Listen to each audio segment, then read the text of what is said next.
Hi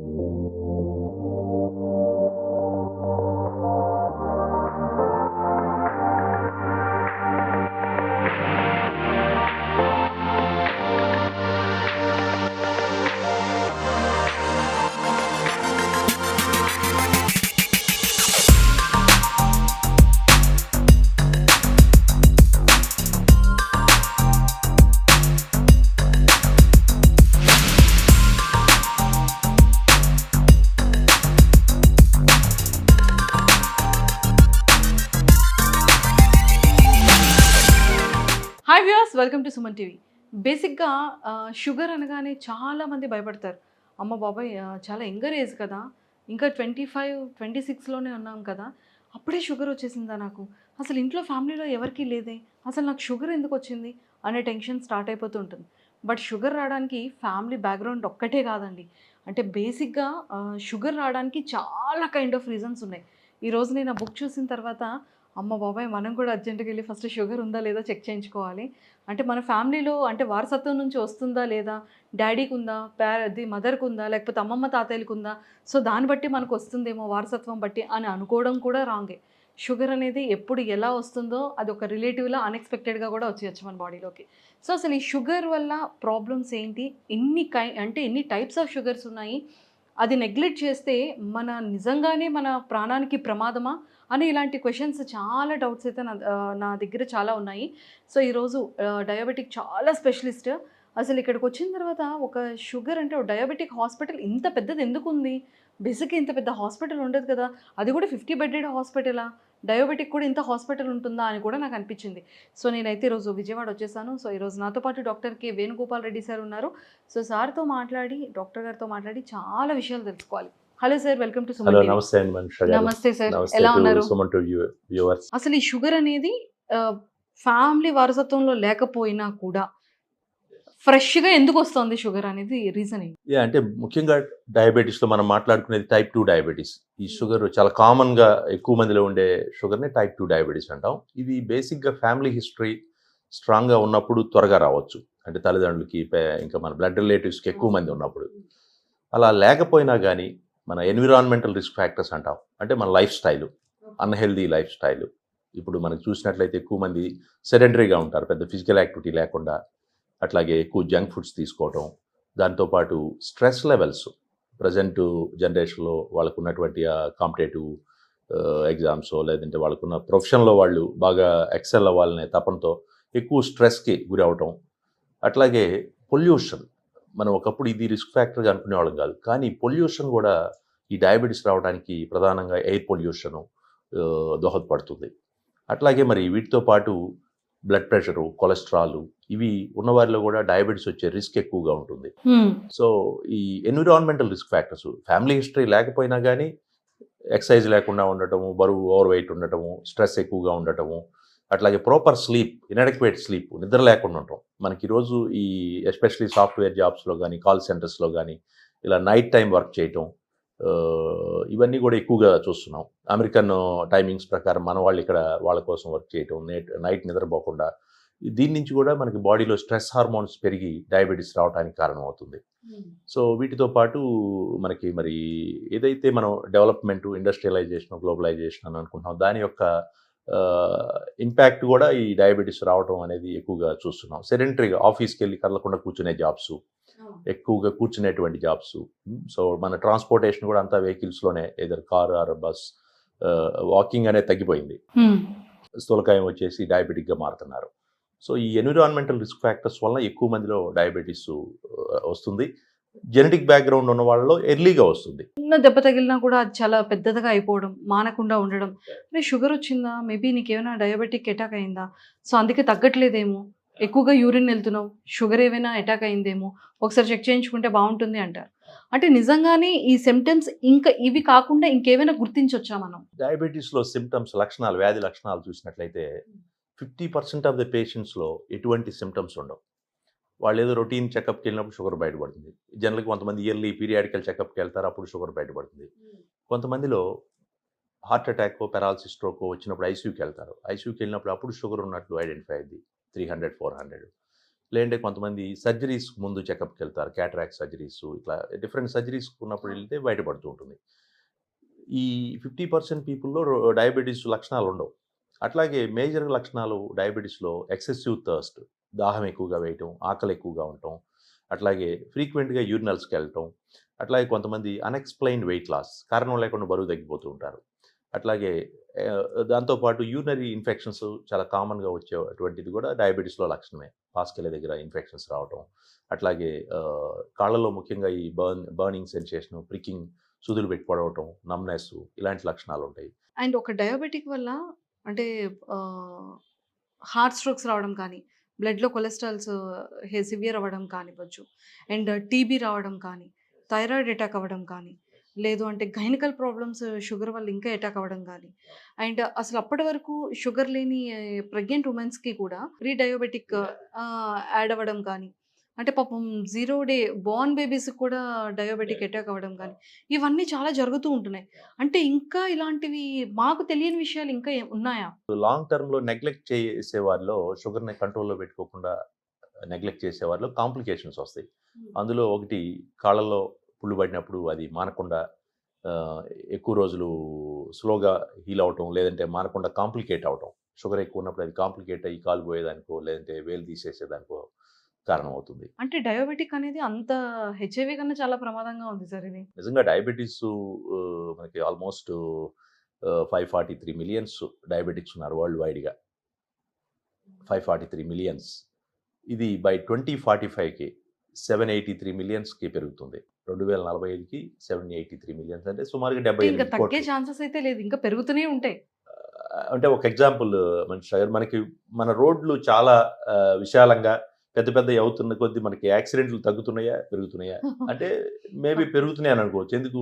over speed, rash driving, ఇలాంటి కారణాలు. అట్లాగే డయాబెటిస్ పెరుగుతుందంటే దానికి కారణం అన్‌హెల్తీ లైఫ్ స్టైల్. ఎక్కువ ఈ junk foods, sedentary life style, unhealthy life style. Sir ఇప్పుడు అన్‌హెల్తీ ఫుడ్ అంటే నాకు కొన్ని డౌట్స్ వచ్చాయి సార్.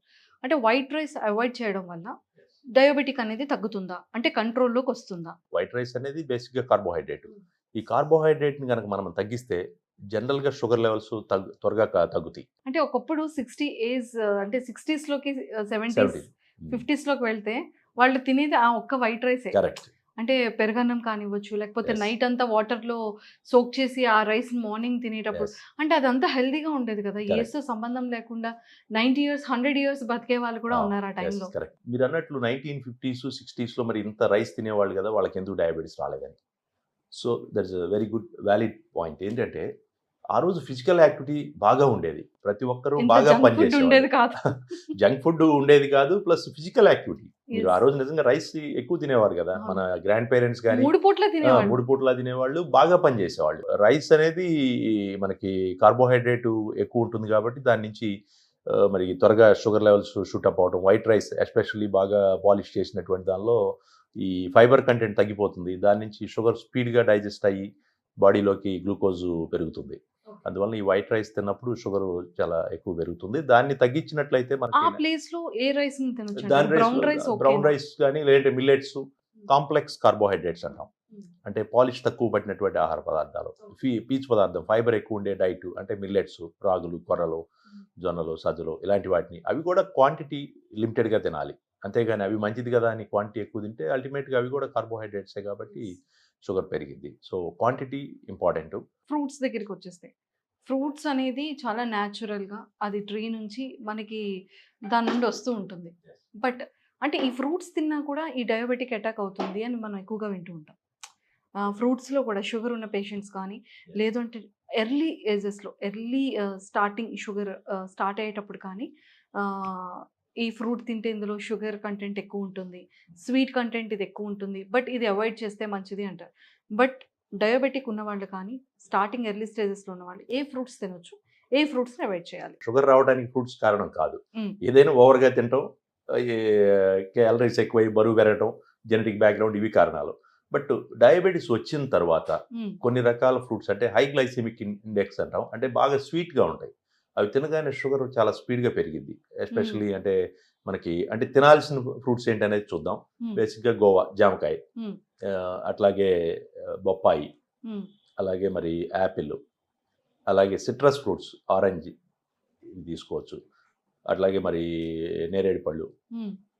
పైనాపిల్, అట్లాగే మనకి కర్బూజా దోసకాయ అంటాం. మ్మ్. ఇలాంటివి అవి కూడా లిమిటెడ్గా తీసుకోవచ్చు రెగ్యులర్గా. ఫ్రూట్స్ తింటే బెటర్ అంటారా, జ్యూస్ తాగితే హోల్ better? ఫ్రూట్ తినాలి. జ్యూస్ తాగితే మళ్ళీ ఫైబర్ మొత్తం తీసేస్తాం కాబట్టి చాలా ర్యాపిడ్గా షుగర్ లెవెల్ షూట్ అప్ అవుతాయి. మ్మ్. మ్మ్. So juice is always, whole fruit is always better. Sir నేను ఇందాక మీ బుక్లో చదివాను, బ్లడ్లో కొలెస్ట్రాల్ కూడా చాలా డేంజర్, షుగర్ డయాబెటిక్ అటాక్ అయిన వాళ్ళకి. అసలు అది ఎలా ప్రాబ్లం అంటే హార్ట్ స్ట్రోక్కి చాలా తొందరగా హార్ట్ స్ట్రోక్ వచ్చే ఛాన్సెస్ ఉన్నాయని చెప్పడం జరిగింది. Yeah. సో బ్లడ్ కొలెస్ట్రాల్కి డయాబెటిక్కి సంబంధం ఏంటి? ముఖ్యంగా డయాబెటీసు, కొలెస్ట్రాల్, బ్లడ్ ప్రెషరు ఇవన్నీ కూడా ఇంటర్లింక్డ్ ప్రాబ్లమ్స్. మనం మెటబాలిక్ సిండ్రోమ్ అనే ఒక దానిలో ఇవన్నీ కాంపోనెంట్స్. మ్మ్. ఈ షుగరు, కొలెస్ట్రాల్, సెంట్రల్ ఒబెసిటీ, మనకి పొట్ట దగ్గర ఎక్కువ ఫ్యాట్ ఉండటం, ఇవన్నీ కూడా. సో ఇవి ఒక జబ్బు. ఇందులో షుగర్ ఉన్న వాళ్ళలో remaining other risk cholesterol, BP కూడా ఉండే ఛాన్సెస్ ఎక్కువ ఉంటాయి. ఓకే. వీటన్నిటిని కూడా చూసుకోవాలి. అట్లాగే యూరిన్లో ప్రోటీన్స్ పోవటం, మైక్రో ఆల్బమిన్ అంటాం. సో ఇవన్నీ కూడా కంబైన్డ్గా కలిసి ఉండే అవకాశం ఉంది. సో ఈ కొలెస్ట్రాల్ లెవెల్స్ ఉన్నప్పుడు ఏమవుతుందంటే మన రక్తనాళాల్లో ఈ కొవ్వు పేరుకుపోతుంది, బ్యాడ్ కొలెస్ట్రాల్, ఎస్పెషల్లీ ఎల్డిఎల్ అంటాం. ఈ బ్యాడ్ కొలెస్ట్రాల్ ఎక్కువగా ఉన్నప్పుడు అది మన రక్తనాళాల గోడల్లో పేరుకుపోయి స్లోగా అక్కడ ఒక ప్లాక్ అని చెప్పి ఆ కొలెస్ట్రాల్ పేరుకుపోయి ఆ రక్తనాళంలో ఫ్లోని బ్లాక్ చేస్తుంది, బ్లడ్ సర్క్యులేషన్ని. సో ఈ డయాబెటిక్స్లో ఏమవుతుందంటే ఈ కొలెస్ట్రాల్ లెవెల్స్ ఎక్కువ ఉంటాయి. అట్లాగే నార్మల్గా ఉన్నా కానీ దట్ ఈజ్ మోర్ ఎథ్రోజెనిక్ అంటాం. అంటే కొలెస్ట్రాల్ లెవెల్స్ నార్మల్గా ఉంటాయి కానీ అవి త్వరగా రక్తనాళాలని బ్లాక్ చేసే గుణం ఉంటుంది. మోర్ ఎథ్రోజెనిక్ డిజిలిప్రీమియా అంటాం. అందువలన ఈ డయాబెటీస్ ఉన్నటువంటి వారిలో ఖచ్చితంగా కొలెస్ట్రాల్కి సంబంధించిన ట్యాబ్లెట్స్ వాడతాం. ఈ రక్తనాళాలు, హార్ట్కి వెళ్ళే రక్తనాళాలు సన్నబడితే హార్ట్ అటాక్ దారితీయటం, అట్లాగే మరి స్టంట్స్ వేయాల్సి వస్తుంది, బైపాస్ చేయటం జరుగుతుంది. అట్లాగే బ్రెయిన్కి వెళ్ళే రక్తనాళాల్లో సర్క్యులేషన్ తగ్గినప్పుడు బ్రెయిన్ స్ట్రోక్, అట్లాగే కాళ్ళల్లో బ్లడ్ సర్క్యులేషన్, కాళ్ళకెళ్ళే రక్తనాళాలు సన్నబడితే పెరిఫెరల్ ఆర్టీరియల్ డిసీజ్ అంటాం. మీరు ఇందాక చూసిన పొళ్ళు కేసులో చాలా కేసులు ఈ కాళ్ళకి సర్క్యులేషన్ తగ్గటం వల్ల చాలా సీరియస్ అవుతూ ఉంటాయి. ఎస్పెషల్లీ మనకి కాళ్ళల్లో పైప్ లైన్స్, బ్లడ్ వెజల్స్ సన్నబడిపోయి వాళ్ళు నడుస్తున్నప్పుడు కాళ్ళ మజిల్స్ పెయిన్స్ వచ్చి పిక్కల నొప్పులు చాగిపోతూ ఉంటారు, ఎక్కువ దూరం నడవలేరు. సో ఇవన్నీ కూడా కొలెస్ట్రాల్ వల్ల రక్తనాళాలు సన్నబడటం వల్ల జరుగుతూ ఉంటాయి.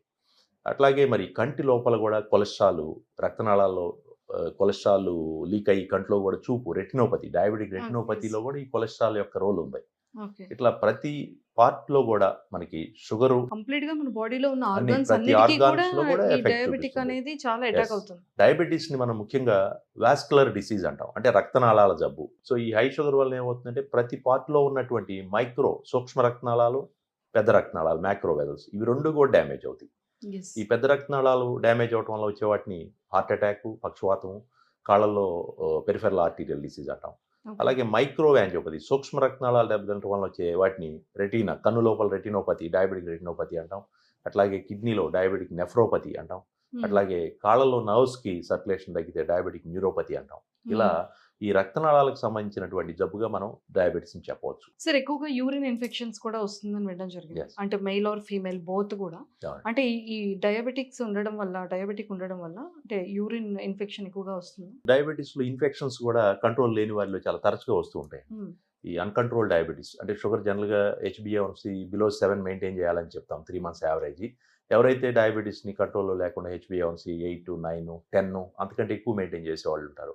అలాంటి వారిలో తరచుగా ఈ ఇన్ఫెక్షన్స్, ఎప్పుడైతే బ్లడ్లో షుగర్ పెరిగిద్దో దానికి ఫంగల్ ఇన్ఫెక్షన్స్ రావడానికి, అలాగే అదర్ బ్యాక్టీరియల్ ఇన్ఫెక్షన్స్ ఇలాంటివి వచ్చి సీరియస్ అయ్యే అవకాశం ఉంటుంది. UTI చాలా కామన్గా ఆడవారిలో ఎక్కువగా చూస్తూ ఉంటాం.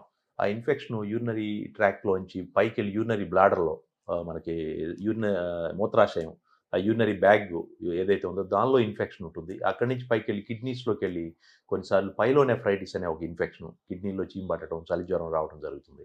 సో ఈ రెకరెంట్ యూరినరీ ట్రాక్ట్ ఇన్ఫెక్షన్, కొంతమందిలో డయాబెటీస్ కంట్రోల్ లేకపోతే తరచుగా నెలకు 15 రోజులకు ఇన్ఫెక్షన్ వచ్చి లాంగ్ టర్మ్లో వీళ్ళు కిడ్నీలు ఫెయిల్ అయ్యేదానికి దారితీస్తుంది. ఫిజికల్ రిలేషన్ వల్ల కూడా షుగర్ అటాక్ అయ్యే ఛాన్సెస్ ఉంటుందా? కొంతమంది అడుగుతూ ఉంటారు, డయాబెటీస్ మా వైఫ్ కుంటే నాకు వస్తుందా, లేదంటే హస్బెండ్ కుంటే నాకు వస్తుందా, ఫిజికల్గా కలవటం అని అడుగుతూ ఉంటారు.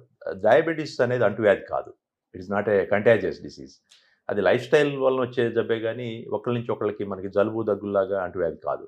సో డయాబెటీస్ కంట్రోల్లో లేకపోతే ఏమవుతుందంటే ఈ యూరినరీ ఇన్ఫెక్షన్స్ ఉన్నప్పుడు అది ఒకళ్ళ నుంచి ఒకళ్ళకి స్ప్రెడ్ అయ్యే అవకాశం ఉంది, ఫిజికల్ సెక్షువల్ దీనివల్ల.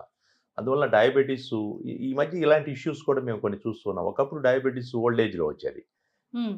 50 తర్వాత 60కో 70కో వచ్చేది. ఈరోజు బిఫోర్ మ్యారేజ్ 20-25కి వస్తున్న డయాబెటీస్. అలాంటి వాళ్ళు మ్యారేజ్ చేసుకొని ఈ డయాబెటీస్ కంట్రోల్లో లేకపోతే వాళ్ళకి ఇలాంటి ఇష్యూస్, సెక్షువల్ సంబంధించినటువంటి ఇష్యూస్ రావటం, దాని నుంచి మరి డైవోర్స్, ఇట్లాంటి కొన్ని కేసులు మేము చూస్తూ ఉంటాం. Okay.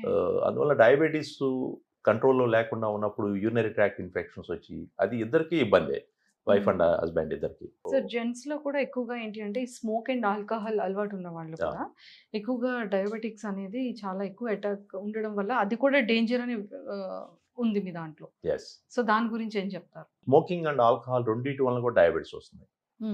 Excessive consumption of alcohol వలన వాళ్ళు ఒబెసిటీ, కొలెస్ట్రాల్ పెరగటం, ప్యాంక్రియాస్ డ్యామేజ్ అవ్వటం, ఇవన్నీ కూడా మెల్లిగా డయాబెటీస్కి దారితీస్తూ ఉంటాయి.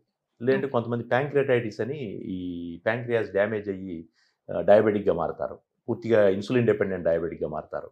అట్లాగే స్మోకింగ్ వలన ఈ ఇన్సులిన్ రెసిస్టెన్స్ ఎక్కువైంది, వాళ్ళకు కూడా డయాబెటీస్ వచ్చే రిస్క్ పెరుగుతుంది. ఆల్రెడీ డయాబెటీస్ ఉన్నటువంటి వాళ్ళు ఈ హ్యాబిట్స్ ఉండటం వల్ల మనకి అగ్నికి ఆజ్యం దోడైనట్టు ఈ కాంప్లికేషన్స్ వచ్చే రిస్క్ పెరిగిపోతుంది. హార్ట్ అటాక్స్ కానీ ఇవన్నీ కూడా చాలా ఎక్కువ అవుతాయి స్మోకింగ్ చేసేవాళ్ళు, ఎక్సెసివ్ డ్రింకింగ్ చేసేవాళ్ళు. అదే ఇప్పుడు కొన్ని చూసాను సార్, టైట్ ప్యాంట్స్ వేసుకున్నా, టైట్ డ్రెస్సెస్ వేసుకున్నా, టైట్ షూస్ వేసుకున్నా, అసలు గాలి లేని ప్రదేశాలు కూడా టైట్ స్లిప్పర్స్ కానీ, టైట్ సాక్సెస్ కానీ, అసలు మినిమం గాలి లేకుండా ఏ బాడీలో మన ఆర్గానిక్స్ కానీ, I mean body parts close చేసినా కూడా షుగర్ అటాక్ అయ్యే ఛాన్సెస్ ఉంది అని చెప్పి చూసాను. కొంతమందిలో డయాబెటిక్ పేషెంట్స్లో కాళ్ళకు పుళ్ళు పడుతూ ఉంటాయి. ఈ టైట్గా ఉండే చెప్పులు వేసుకున్నప్పుడు వాళ్ళకి ఆ కాళ్ళు వాపు వస్తూ ఉంటుంది, దానివల్ల కాళ్ళు ఒరుచుకుపోతూ ఉంటాయి. ఒరుచుకుపోయినప్పుడు వాళ్ళు తీసుకున్న చెప్పులు కానీ షూ కానీ టైట్ అయిపోయి ఆ షూ బయట అంటాం, అక్కడ ఏదో చిన్న చర్మం చీరుకుపోతుంది. అది మెల్లిగా షుగర్ కంట్రోల్లో లేకపోతే ఆ ఇన్ఫెక్షన్ ఎంటర్ అయ్యి కాలంతా కూడా వాసి ఎర్రబడి సెల్యులైటిస్ అంటాం. వాటర్లో కాలు ఎక్కువగా ఉన్నా కూడా ఆ ఇన్ఫెక్షన్, ఫంగల్ ఇన్ఫెక్షన్ స్టార్ట్ అయ్యి అది కూడా ప్రాబ్లం అవుతుంది. కొంతమందిలో తరచుగా కాళ్ళు ఎక్కువ కడుక్కోవటం, ఫ్రీక్వెంట్గా నీళ్ళల్లో తడిచే వాళ్ళు ఉంటారు, బట్టలు క్లోత్స్ వాషింగ్ దగ్గర ఇంకేదో పనులు చేస్తూ ఎక్కువసేపు కాళ్ళు తడుపుకుంటూ ఆ వేళ్ల మధ్యలో తడి ఉంటే కనుక అది పాచి పడుతుంది, ఫంగల్ ఇన్ఫెక్షన్ వస్తుంది. ఆ ఇన్ఫెక్షన్ ఏమవుతుందంటే షుగర్ కంట్రోల్లో లేనటువంటి వారిలో అది ఇన్ఫెక్షన్ బాగా పెద్దదై కాలిపోయే పరిస్థితికి దారితీస్తుంది. చెప్పులు లేకుండా కూడా ఎండలో నడవకూడదు. ఎస్పెషల్లీ ఈ ఫుట్వేర్ అనేది కంపల్సరిగా ఉండాల్సిందే. ఫుట్వేర్ లేకుండా నడవటం వల్ల డయాబెటిక్స్లో ముఖ్యంగా వాళ్ళకి స్పర్శ జ్ఞానం తగ్గి ఉంటుంది, కాళ్ళల్లో నొప్పి తెలియదు, స్పర్శ పోయి వాళ్ళకి ఏదన్నా చిన్న చిన్న రాళ్ళు ముళ్ళు ఏమైనా గుచ్చుకుంటూ ఉంటాయి, మనం బయటకు వెళ్ళినప్పుడు ఏమో గుచ్చుకుంటాయి తెలియదు, అవి మెల్లిగా చీంబడతాయి. షుగర్ ఎక్కువ ఉన్న వారిలో మెల్లిగా చీంబట్టి కాలంతా కూడా వాసి నల్లబడిపోవటం, గ్యాంగ్రీన్ అవటం వస్తుంది. చలిజ్వరం ఏదో వస్తూ ఉంటుంది, దాన్ని వాళ్ళు కాలు కాకుండా ఏదో చలిజ్వరం అంటే టైఫాయిడ్, మలేరియానో చూసుకుంటూ ఉంటారు. కాళ్ళల్లో చీంబట్టి కూడా చాలా మంది డయాబెటిక్స్లో చలిజ్వరం వస్తూ ఉంటుంది. ఖచ్చితంగా ఈ ఇన్సులిన్స్ అనేది షుగర్ పేషెంట్స్కి ఇంకా మస్ట్ అంటారా? అంటే వితౌట్ ఇన్సులిన్స్ లేకుండా మెడిసిన్ త్రూ కానీ, ఫుడ్ కంట్రోల్ కానీ, మన లైఫ్ స్టైల్ చేంజ్ చేసుకుంటే కానీ అలాగే ఏమైనా కంట్రోల్ చేసుకునే ఛాన్సెస్ ఉంటుందా? అంటే ఇన్సులిన్ అనేది మనం ఎస్పెషల్లీ ఎవరిలో ఇస్తాం, చిన్నపిల్లల్లో టైప్ 1 డయాబెటీస్ వస్తే లైఫ్ లాంగ్ ఇన్సులిన్ వాడాలంటాం. అది ఒక సపరేట్ డిసీజ్ టైప్ 1. టైప్ 2 మనం ఈరోజు ఇన్సులిన్లో ఎక్కువ మంది ఇన్సులిన్ గురించి భయపడేది టైప్ 2 డయాబెటిక్స్. ఎప్పుడు ఇన్సులిన్ మొదలు పెడతామంటే షుగర్ బాగా హై లెవెల్స్ 300, 400 ఇంకెక్కువగా ఉన్నప్పుడు, లేదంటే HbA1c 9, 10 అబవ్ ఉన్నప్పుడు ఇన్సులిన్ వాడాలని చెప్తాం. టెంపరీగా కూడా వాడుతూ ఉంటాం, ఒక 2 వీక్స్ 3 వీక్స్ వాడి మళ్ళీ తర్వాత ట్యాబ్లెట్స్కి మారుస్తాం.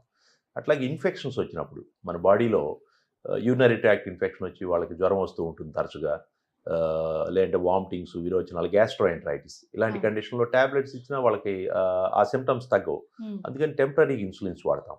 అలాగే కొంతమందిలో మరి సర్జరీస్కి వెళ్ళేటప్పుడు, for example cataract I surgery కానీ, లేదంటే బైపాస్, గర్భసంచి, ఇలా ఆపరేషన్స్కి వెళ్ళేటప్పుడు కూడా ఇన్సులిన్స్ వాడతాం. ఎందుకంటే త్వరగా ఆ వూండ్స్ హీల్ అవ్వాలి, అట్లాగే ఇన్ఫెక్ట్ అవ్వకుండా, చీంబట్టకుండా త్వరగా మానాలనే ఉద్దేశంతో ఇన్సులిన్ ఇస్తాం.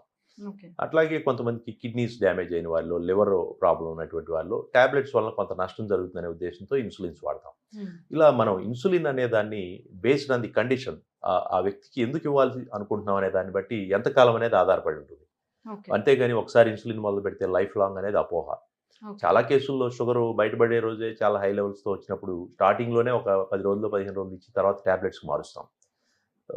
అలాగే కొంతమందిలో కిడ్నీ ఫెయిల్ అయినటువంటి వారిలో గానీ, లివర్ సిరోసిస్ ఇలాంటి క్రానిక్ హెల్త్ ప్రాబ్లమ్స్ ఉన్న వారిలో ఇన్సులిన్ కంటిన్యూ చేయాల్సి ఉంటుంది లైఫ్ లాంగ్. ఓకే.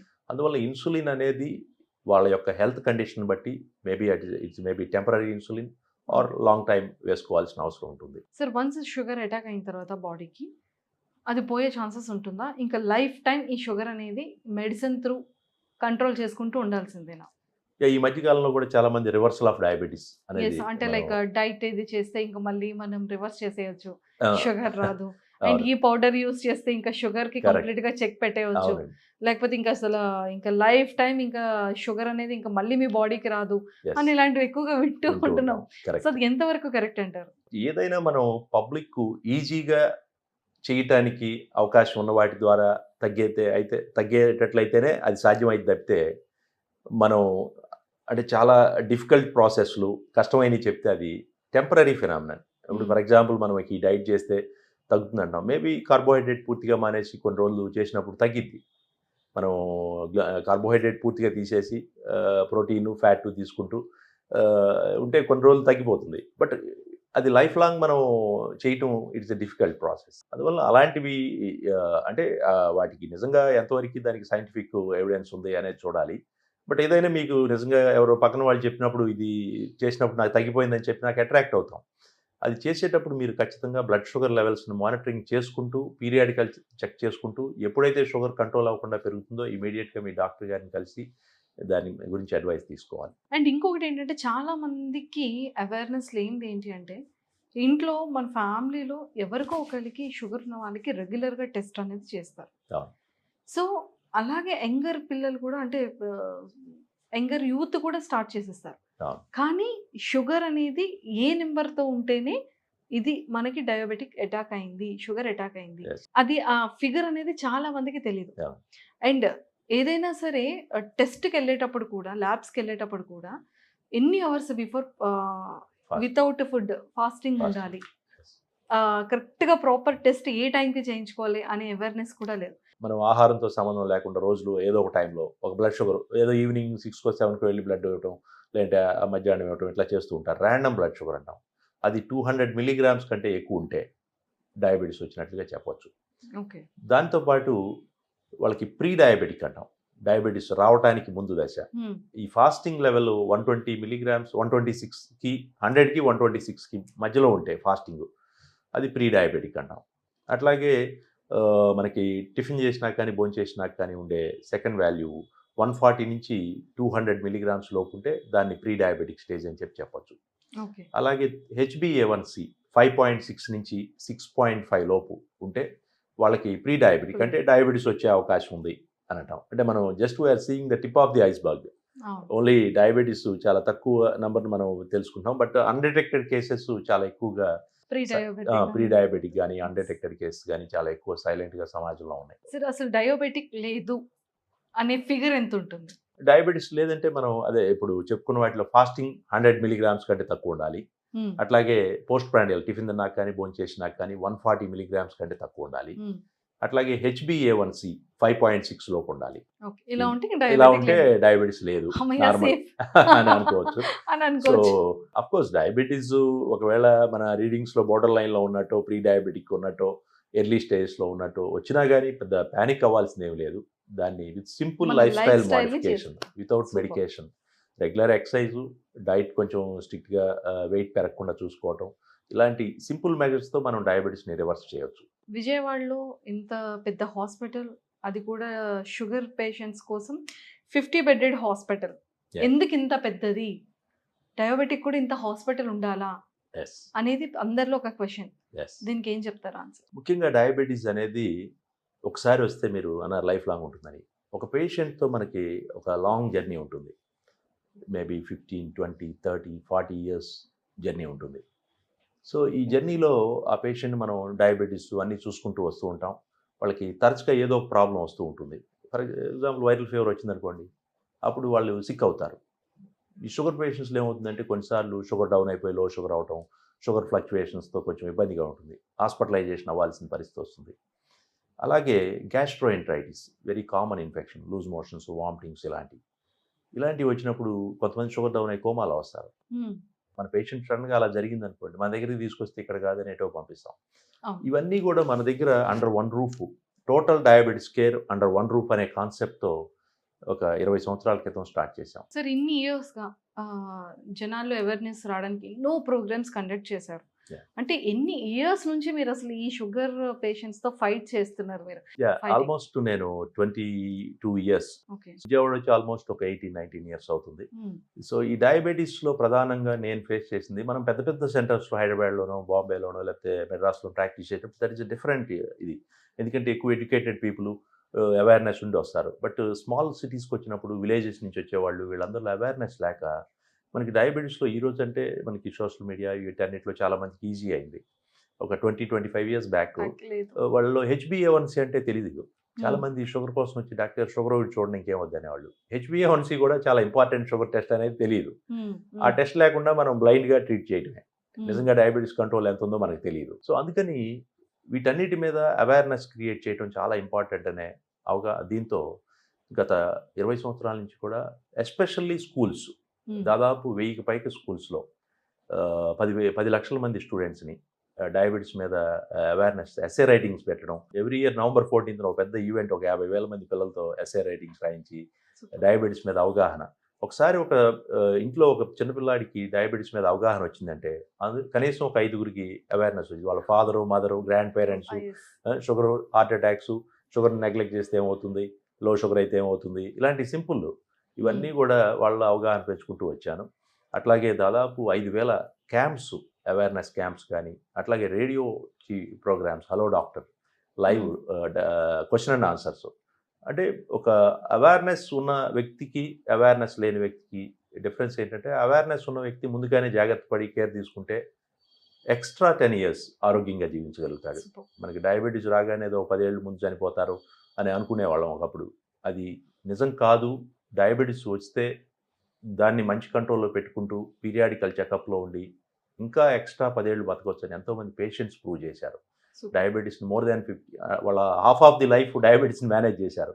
35 ఏళ్ళకి షుగర్ వస్తే 70 ఏళ్ళు ఆరోగ్యంగా జీవించడం. అదంతా కూడా బికాజ్ ఆఫ్ ది అవేర్నెస్, వాళ్ళకున్న అవగాహన. పిల్లల్లో ఎందుకు చేస్తున్నామంటే ఇప్పుడు చిన్నపిల్లలంతా కూడా ఎక్కువ ఈ జంక్ ఫుడ్స్ తిని ఫిజికల్ యాక్టివిటీ లేకుండా ఒబీజ్ అయిపోతున్నారు, చిన్నప్పుడే ఓవర్ వెయిట్ అయిపోతున్నారు.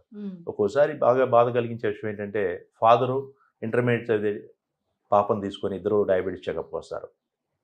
సో అట్లాంటి వాటిని మనం పోస్ట్ పోన్ చేయాలి, ప్రివెంట్ చేయాలి అంటే చైల్డ్హుడ్ నుంచే ఈ జబ్బు మీద అవేర్నెస్ చేయాలని చెప్పి గత 20 సంవత్సరాల నుంచి కూడా బాగా అవేర్నెస్ కార్యక్రమాలు, బుక్స్ డయాబెటీస్ మీద అట్లాస్ అని, తెలుగు, ఇంగ్లీషు, అలాగే హిందీ, ఈ భాషల్లో వాళ్ళకి అర్థమయ్యేటట్టు డయాగ్రమెటిక్ రిప్రజెంటేషన్, ఎక్కువ మనం మ్యాటర్ పేజీలు రాసినా చదవరు.